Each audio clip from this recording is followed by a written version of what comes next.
रेनेनिकल। रेनेनिकल एक कॉन्सेप्ट है जिसके थ्रू हम बेसिकली निकल जो कि डी ब्लॉक एलिमेंट है इसकी प्रिपरेशन करते हैं। निकल, this is the symbol of निकल, और ये एज ए कैटलिस्ट यूज होती है in case of, this is catalyst of hydrogenation. Nickel is the catalyst of hydrogenation. Hydrogenation के मोस्ट कॉमन कैटलिस्ट होते हैं हाइड्रोजिनेशन के, वो निकल, प्लाटिनियम और प्लाटियम होते हैं। पहली बात, these are the catalyst of the hydrogenation, इन सारे कैटलिस्ट हैं और निकल itself is one of them।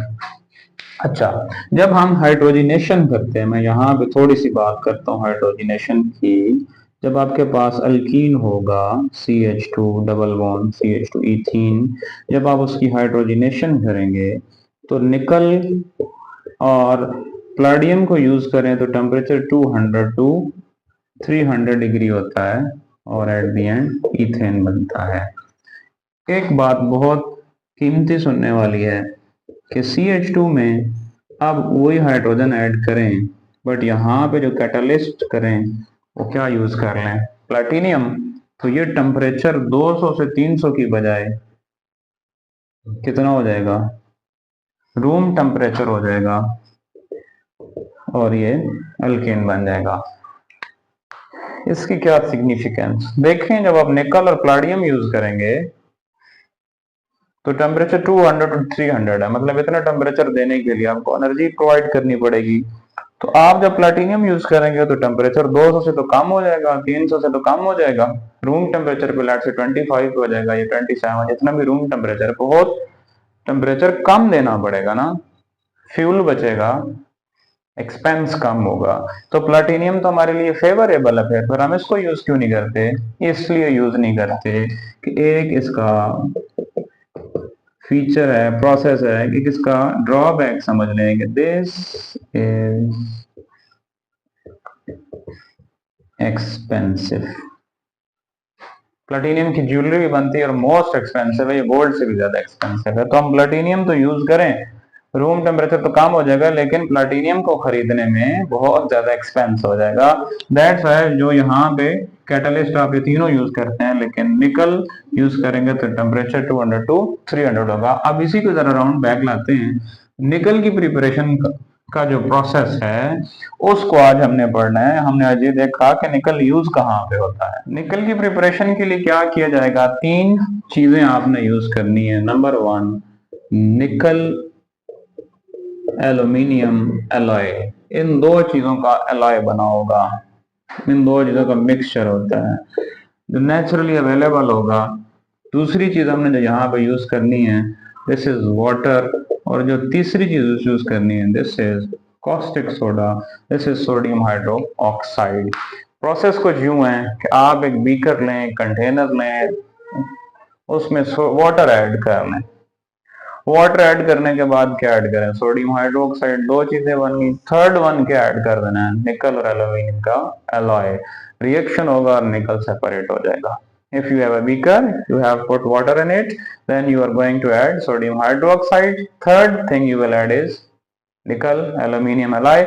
After that जब रिएक्शन होगा तो तीन प्रोडक्ट मिलेंगे।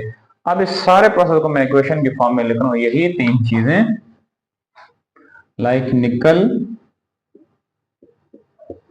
एल्यूमिनियम, फिर हमने क्या यूज किया, सोडियम हाइड्रोक्साइड, और थर्ड चीज क्या यूज की, दिस इज वाटर। क्लियर। आप क्या करें, एक बात याद रखें कि यहां से निकल और एल्यूमिनियम की ब्रेकेज हो जाएगी। आपने इसको साइड पे लिखना है, मैंने मेंशन किया, फिलहाल मैं इसको नीचे लिख रहा हूं। तो क्या चीज बन जाएगा, निकल सेपरेट आउट हो जाएगा, which will be used in the form of catalyst.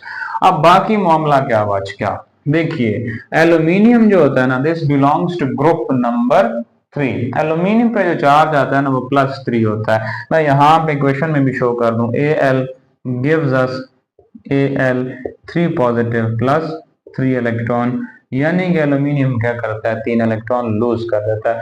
आप इस बात को समझे, मैंने अभी बिल्कुल बैलेंस नहीं की, मुझे दो मेटल्स इस सारे में नजर आ रही हैं क्योंकि निकल सेपरेट हो गई, this metal has gone in the product. पीछे कौन बच गया, एल्यूमिनियम है, सोडियम। आप इसको इकट्ठा लिखें, Na पहले लिखें, सोडियम साथ में क्या लिख दें, एल्यूमिनियम। दो चीजें हो गई जी, एल्यूमिनियम लिख लिया, सोडियम लिख लिया, बाकी क्या बच गया हमारे पास, ऑक्सीजन हाइड्रोजन, ऑक्सीजन हाइड्रोजन। अब काउंट कर लें टोटल, फिलहाल अभी कोई बैलेंस नहीं है, कितने ऑक्सीजन, एक यहाँ पे और एक यहाँ पे, टोटल कितने हो गए, 2।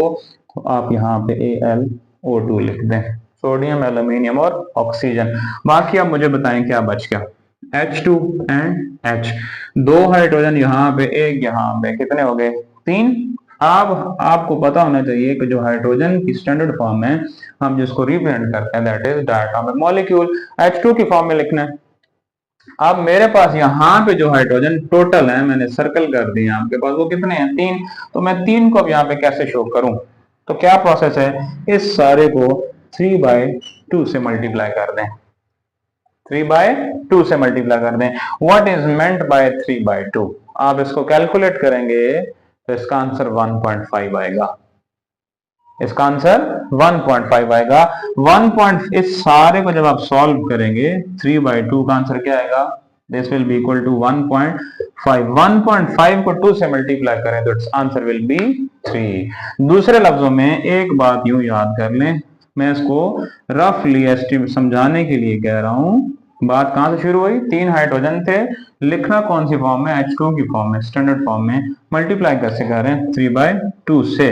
3/2 का आंसर 1.5, 1.5 को 2 से मल्टीप्लाई करेंगे 3। जल्दी से शॉर्ट कर समझा दे तो आप इस 2 और 2 को कैंसिल कर दो, बाकी क्या बच गया, 3 multiplied by 3H, equation balance हो गई।